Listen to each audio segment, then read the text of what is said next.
Nicobar island पे राहुल गांधी पहुंच गए और कह रहे हैं कि मोदी अडानी को सब कुछ बेच रहा है, जबकि वो निकोबार आइलैंड भारत के लिए इतना इंपॉर्टेंट है कि चाइना को चेकमेट देने की प्लानिंग है। कई हजारों करोड़ रुपए का हर साल व्यापार, प्लस चाइना हमारे ऊपर भूल के भी हमला नहीं कर सकता। यानी कि भारत जो घिरा हुआ है दुश्मनों से, वो अपने आप में चुपचाप बैठ जाएंगे। इसलिए राहुल गांधी चाइना की तरफ से भारत का विरोध कर रहे हैं। और इसी पे बहुत महत्वपूर्ण जानकारी देने के लिए हमारे साथ एक्स ऑफिसर एन के सूद सर जुड़े हैं। सूद सर नमस्कार, आपका बहुत बहुत स्वागत है।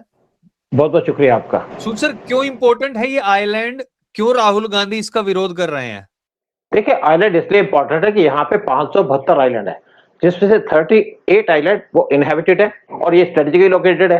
एक टाइम में माना जाता था कि आइलैंड की सिक्योरिटी रखनी पड़ती है, लेकिन आज ये जो आइलैंड है इनको कहा जाता है कि ये अनसिंकेबल एयरक्राफ्ट कैरियर है। एयरक्राफ्ट कैरियर की फ्लीट को बढ़ा रहा है, वो 9 एयरक्राफ्ट कैरियर बनाना चाहता है। इंडिया के पास 2 है, तीसरे की तैयारी चल रही है। लेकिन दूसरी बात है कि जो इस टाइम पे राहुल गांधी को मिर्ची लगी है, इसलिए लगी है कि इंडिया क्यों यहाँ पे 72,000 करोड़ खर्च करके ग्रेट निकोबार पे डेवलपमेंट कर रहा है, यहाँ पे नेवल बेस बना रहा है। और नेवल बेस बनने से मेन प्रॉब्लम किसको होगी? वो होगी चाइना को, क्योंकि क्लोज है मलक्का स्टेट के। अगर हमारे यहाँ पे नेवल बेस होती है जहां पे एयरक्राफ्ट कैरियर को रखा जाएगा, तो सबसे ज्यादा परेशानी चाइना को होगी, क्योंकि हमारी जो दुश्मनी है इस तरफ वो चाइना से है।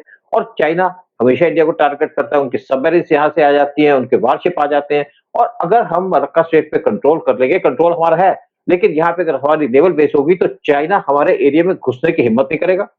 फिर यहाँ पे थोड़ा इकोनॉमी की, थोड़ा जैसे सा आप डिटेल में बात बता दीजिए सूद सर। मलक्का स्टेट लोगों को आम भाषा में पता नहीं होगा कि वहां पे क्या होता है, कितना इंपॉर्टेंट है वहां पे, साल भर क्या देखिए, व्यापार मलक्का होता स्टेट है जो लिंक करती है इंडियन ओशन और जो साउथ चाइना सी है, इनको लिंक करती है। और चाइना को अगर उसकी जो ट्रेड पास करती है इंडियन ओशन से, वो उनके 80% ट्रेड इंडियन ओशन से पास करती है, जो पास थ्रू करती है मलक्का स्टेट से। और अगर मलक्का स्टेट पे हमारा कंट्रोल होगा तो चाइना की ना ट्रेड जा सकेगी, ना चाइना के शिप्स आ सकेंगे, ना चाइना के सबमरीन आ सकेगी। इसीलिए इसकी इंपॉर्टेंस है और इसीलिए ये बेस यहाँ बनाई जा रही है, ताकि यहाँ पे हमारा एयरक्राफ्ट कैरियर खड़ा होगा तो चाइना अगर इंडिया पे अटैक करता तो यहाँ पे उसको रोक सकते हैं। जब हमारा चाइना से स्ट्रैटा चला था 2020 में, तो उस टाइम पे हमारे कुछ सोल्जर को मारा था चाइना ने, तो इंडिया के 2 वारशिप इमीडिएटली चले गए थे मलक्का स्टेट पे। तो चाइना ने को घबराहट हो गई। उनका स्पाई शिप था इंडियन ओशन के अंदर, जो हमेशा हमारे एरिया के आसपास घूमते रहते हैं। तो चाइना ने कहा आ जाओ बाहर, नहीं तो इंडिया आपको बर्बाद कर देगा। और यहाँ पे जिस टाइम बेस बनाई जा रही है ग्रेटर निकोबार आइलैंड पे, इससे मेन चिंता है चाइना को और किसी को नहीं। और हम चाइना को कभी भी कंट्रोल कर सकते हैं, चाइना की गर्दन दबा सकते हैं। वार आपने देखा, अगर जैसे हॉर्मुज पे ईरान ने कंट्रोल किया, जिसकी वजह से वहां पूरी ट्रेड और बिजनेस बंद हो गया। और इसी तरीके से जब इंडिया की बेस होगी ग्रेटर निकोबार में मलक्का स्टेट के क्लोज, तो जहां पे चाइना घुस नहीं पाएगा या अपना ट्रेड नहीं कर पाएगा, जिससे हम वार जीत जाएंगे चाइना से। हमें बाकी कुछ करने की जरूरत नहीं है। फिर दूसरी तरफ एक और चीज चल रही है। अब क्वेश्चन तो उठाते हैं कि यहाँ पे काम किया जा रहा है ग्रेटर निकोबार के ऊपर, लेकिन राहुल गांधी ये क्यों नहीं बताते कि जब 1962 का वार हुआ था, जो हमारा 38,000 स्क्वायर किलोमीटर का एरिया चाइना ने ले लिया था, तो उस पे तो जब क्वेश्चन उठाया गया तो नेहरू कहता है यहाँ तो घास नहीं उगती। तो किसी ने कहा अगर घास नहीं उगती तो इसका मतलब आप चाइना को दे दोगे?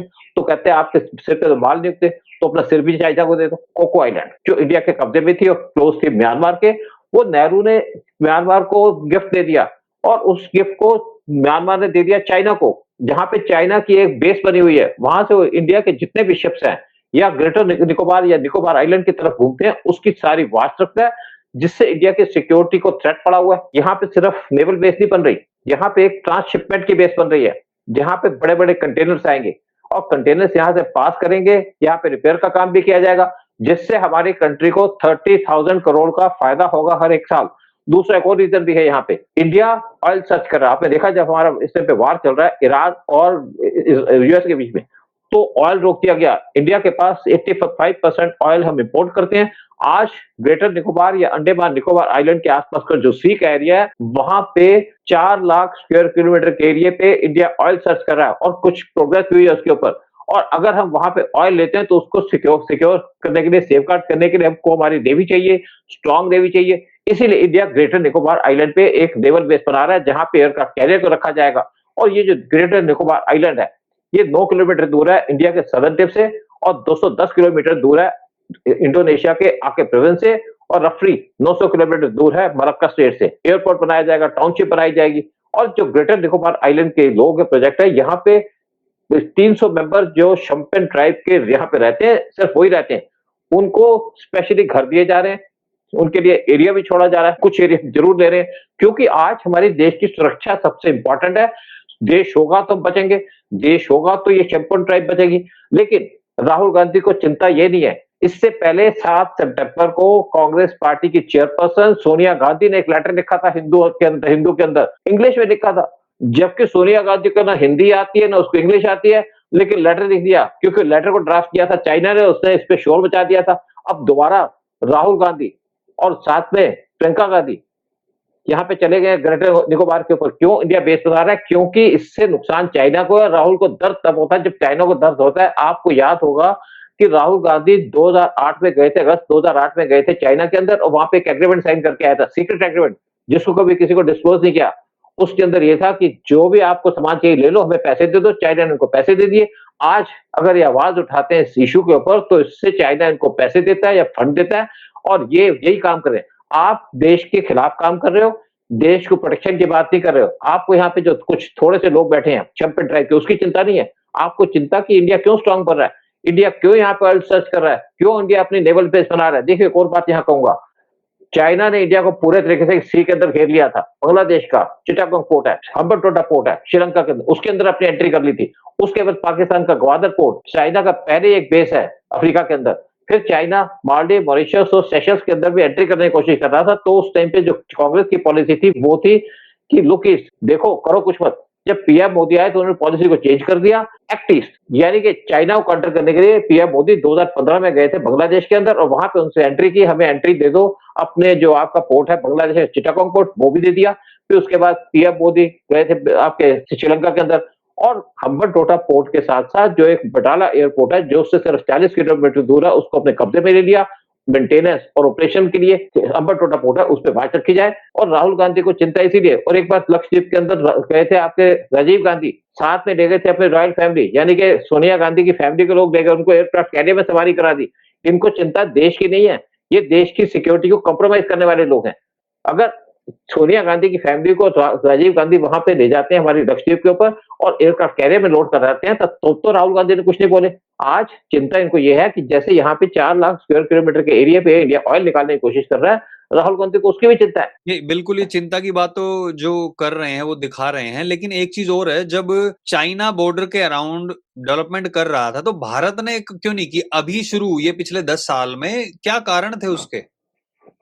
देखिए जब 1962 का वार हुआ तो उस टाइम पे हमारी कोई भी तैयारी नहीं थी, ना गन्स थी। हमारे जो सोल्जर गए उनके पास सिर्फ एक अकोला की आई वो थी टी शर्ट, जो थोड़ी गर्म शर्ट होती है, लेकिन वहां पे माइनस में टेम्परेचर होता है। सोल्जर वगैरह कोई चिंता नहीं थी। उसके बाद भी कोई डेवलपमेंट का काम नहीं किया गया। फिर 2012 में पार्लियामेंट के अंदर बात हुई कि हम इंफ्रास्ट्रक्चर क्यों नहीं बना रहे चाइना के खिलाफ। तो एंट्री जो इनके डिफेंस मिनिस्टर थे उन्होंने कहा अगर हम इंफ्रास्ट्रक्चर बनाएंगे तो चाइनीज फोर्सेज आ जाएंगी। इतने घबराए थे चाइना के खिलाफ, लेकिन पीएम मोदी के आने के बाद पूरा इंफ्रास्ट्रक्चर बनाया जा रहा है और वहां पे डेवलपमेंट का काम किया जा रहा है। वहां पे बिजली पहुंचा दी गई है, जगह जगह पे डेवलपमेंट की जा रही है, रोड्स बन रहे हैं, हाईवे बन रही हैं, क्योंकि हमारी आर्मी वहां पे स्टेशन रहेगी, उसको तो आर्म्स एमुनिशन चाहिए। आज क्या है कि बेसिकली ब्रह्मपुत्र रिवर के ऊपर एक ब्रिज बनाया जा रहा है जो अरुणाचल प्रदेश के अंदर फोर्सेस पड़ी है उनको सप्लाई लाइन देगा। दूसरा, ब्रह्मपुत्र रिवर के नीचे भी एक रेलवे लाइन बनाई जा रही है ताकि जो हमारी फोर्सेस बॉर्डर में खड़ी है उनको सप्लाई लाइन चालू रहे वार के टाइम में। और इवन वहां पे टनल्स बनाई जा रही है, इंफ्रास्ट्रक्चर बनाया जा रहा है। तो चाइना तो कुछ नहीं कर पाया। चाइना के साथ 4 साल हमारा स्टैंड ऑफ रहा, वो भी इसलिए कि हम चाइना को अपनी लैंड नहीं देना चाहते थे। तब भी राहुल गांधी शोर मचा रहे थे कि चाइना ने हमारे गांव को ले लिया। वो चाइना के गांव की बात कर रहे थे जो चाइना ने 1960 में लिया था, 1960 में लिया था। जब से पीएम मोदी गवर्नमेंट आई है उनकी चाइना की एंट्री नहीं हुई। और पहली बार हम चाइना के साथ स्टैंड ऑफ हुए थे जब डोकलाम का इशू हुआ था। हमारी फोर्सेस चाइना की फोर्सेस के सामने खड़ी नहीं होती थी क्योंकि हमें कांग्रेस की गवर्नमेंट परमिट नहीं करती थी। और जब आपके 2020 में चाइनीज ने कोशिश की हमारे जो डेवलपमेंट के काम को रोकने की कोशिश की, तो इंडिया और चाइना का स्टैंड ऑफ रहा। 4 साल तक हम एक दूसरे के सामने खड़े रहे। उससे पहले हम चाइना के सामने खड़े होने की हिम्मत नहीं करते थे। आज हम जो मलक्का स्टेट को कंट्रोल करने के लिए जो ग्रेटर निकोबार में एक नेवल बेस बना रहे हैं, उससे राहुल गांधी को प्रॉब्लम। राहुल तो को कह रहा देश है की चिंता नहीं है। अडानी के लिए किया जा रहा है सब कुछ। अडानी कहां से आ गया भाई? क्या अडानी सारा कुछ करता है, देश चलाता है? देखिए अडानी क्या है, बड़े ये कह रहा है। हाँ नहीं, बेसिकली आपको बता दूं, मटाला एयरपोर्ट लिया जो हमने श्रीलंका का एयरपोर्ट लिया, उसके अंदर 3 पार्टीज इन्वॉल्व थी। एक था रशिया, जो हमारा दोस्त है, दूसरा था अडानी जिसने वहां पे पैसे इन्वेस्टमेंट किए, यानी कि एक प्राइवेट पार्टी को आना पड़ता है। और इवन जब बांग्लादेश के अंदर हमारा रिलेशंस को डेवलप हो रहा था, तो उस टाइम पे अडानी ने उनको पावर सप्लाई की और देश का फायदा था। ताकि हमारे कंट्री के साथ जो बांग्लादेश के रिलेशन अच्छे रहे, अडानी अपना पैसा खर्चता है, देश को प्रोटेक्ट करता है। इवन जो इज़राइल के पोर्ट्स हैं, उनको अडानी डेवलप कर रहा है, उसमें तो इंडिया कोई रोल नहीं। इवन यूएई के पोर्ट को अडानी ने डेवलप किया है, इवन ग्रीस के पोर्ट को अडानी डेवलप कर रहा है। अडानी अगर हमारे पोर्ट्स को डेवलप करके उनको मेंटेन करता है, तो अडानी के पास इंफ्रास्ट्रक्चर है। अडानी कोई पोर्ट के कंट्रोल तो नहीं करता, लेकिन जो वहां पे शिप्स आते हैं, उनसे जो कंटेनर उठते हैं, वो अडानी की कंपनी उसको लेती है। और ये कोई बीजेपी नहीं दिया, ये कांग्रेस के टाइम से चल रहा है। क्योंकि अडानी जो काम करता है, वो चाइना को काउंटर करने के लिए करता है, देश की सेवा करता है, देश के लिए काम करता है। नेशनलिज्म कुछ और होता है, देशद्रोही कुछ और होता है। अब राहुल गांधी को देश से प्यार नहीं है, और वैसे भी जो इटालियन मॉम है उसकी, उसको क्या लेना देश। ये वो लोग हैं जिन्होंने 2010 में 25 जो हार्डकोर टेररिस्ट को छोड़ दिया था। कोई देश प्रेम नहीं है इनके अंदर, इनकी लॉयल्टी किसी और के साथ है, चाइना के साथ लॉयल्टी है इनकी। चाइना को दुख होता है तो इनकी जेब में इनको बहुत ज्यादा दर्द होता है। इंडिया की डेवलपमेंट होती है तो उस पर इनको परेशानी होती है कि इंडिया क्यों डेवलप कर रहा है। जब आप ऑपरेशन सिंदूर करते हो तो कहते हैं क्या प्रूफ है कि आप जीत गए। जब आप बालाकोट स्ट्राइक करते हो तब ये पूछते हैं कि कैसे आप कह सकते हो कितने लोग मारे गए। अब राहुल गांधी सोनिया गांधी शोर बजाते रहे। अब देखिए, जब सोनिया गांधी को कोई लेना देना है नहीं उसको इंडिया से। अब देखो, इसको जेड प्लस सिक्योरिटी मिली है, जब फॉरेन के अंदर जाती है तो उस टाइम पे इनको सीआईए सिक्योरिटी देती है, या इनको आपकी इटालियन गवर्नमेंट सिक्योरिटी देती है। लेकिन चोर मचाए शोर, आप शोर मचाते रहिए, इंडिया आपको सुनेगा नहीं। जो आपने हमने इंडिया ने करना वो करेंगे। मोदी अपनी चाल चल रहे हैं। फिर वेस्ट बंगाल में इलेक्शन हो रहे हैं, वहां तो पता है कि इनको कोई सीट मिलेगी नहीं। अब वहां से भाग करके ग्रेटर निकोबार आइलैंड पे चले गए। चलिए देखते हैं कि अब जो ये प्रोजेक्ट किया जा रहा है इससे भारत को फायदा होगा, ये तो साफ हो गया। राहुल गांधी का एक बात तो साफ हो गई है, जिस भी प्रोजेक्ट के खिलाफ वो आवाज उठाते हैं तो जनता समझ जाती है कि इसका मतलब ये भारत के लिए अच्छा है और भारत की सिक्योरिटी के लिए भी अच्छा है। तो मोदी जी जो काम कर रहे हैं, होपफुली इसमें कोई अड़चन नहीं आएगी। राहुल गांधी और चाइना कुछ भी करते रहे, बहुत ही ज्यादा इंपॉर्टेंट प्रोजेक्ट है। और सब लोगों से मेरा निवेदन है कि इस वीडियो को सब लोगों के साथ शेयर जरूर करना, ताकि ये जो एक्सपोज है राहुल गांधी का और उनकी माताजी जो बचाने की कोशिश कर रहे हैं चाइना को, वो लोगों तक जानी चाहिए। और कमेंट सेक्शन में अपने विचार जरूर रखें, क्या लगता है कि राहुल गांधी और कांग्रेस एंटी इंडिया काम कर रहे हैं या इंडिया के पक्ष में काम कर रहे हैं। बहुत बहुत धन्यवाद वीडियो देखने के लिए, और सूद सर बहुत बहुत धन्यवाद आपका आने के लिए। जय हिंद, जय भारत। जय हिंद, जय भारत।